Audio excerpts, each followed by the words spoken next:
Заповядайте. Това е апартамента, за който се обадихте.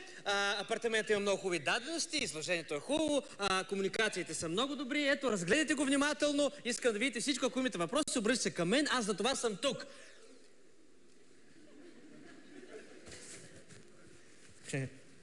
Аз исках апартаментът да е на нисък етаж, а този е на 10-тия. Не се притеснявайте, моля ви се, не се изнервите.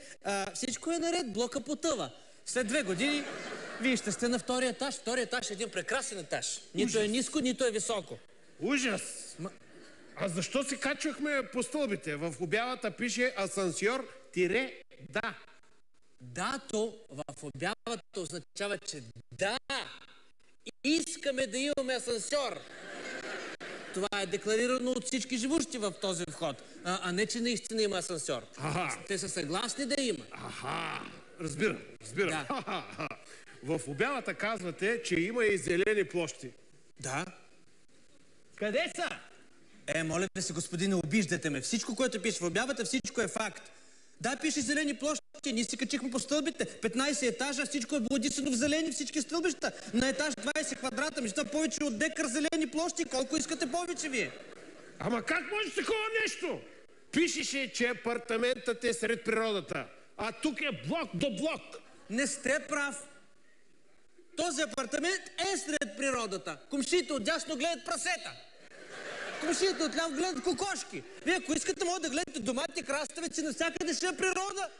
Мухъл гледайте, това пак е растителност. Някой има много редки видове. Извинявайте, че се позволявам такъв тон, ама вие ме обиждате на непрофесионализъм. Спокоен съм. Освен това, трябваше да е в затворен комплекс. А то? Затворене. Къде? Хода се затваря долу. Малко по-силно трябва да ритнете вратата, но се затваря. Моля ви се, нека да не се изнервяме. Извинете, че се повиших тона, позволих си. Моля ви се, разгледайте хубаво внимателно. Ето там е кухнята.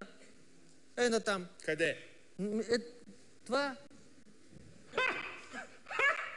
Ама нали казахте, че имам градена кухня? Къде? Тук не виждам нищо. Къде? Значи това, че не виждате, означава, че е много добре вградена. Не виждам и къде е терасата. Усвоена ли? Усвоена е от комшиите. Гледай там прасетата. А поне топлоизолация има ли жилището? Да, разбира се. Къде? Има топлоизолация. Ето. Заповядайте.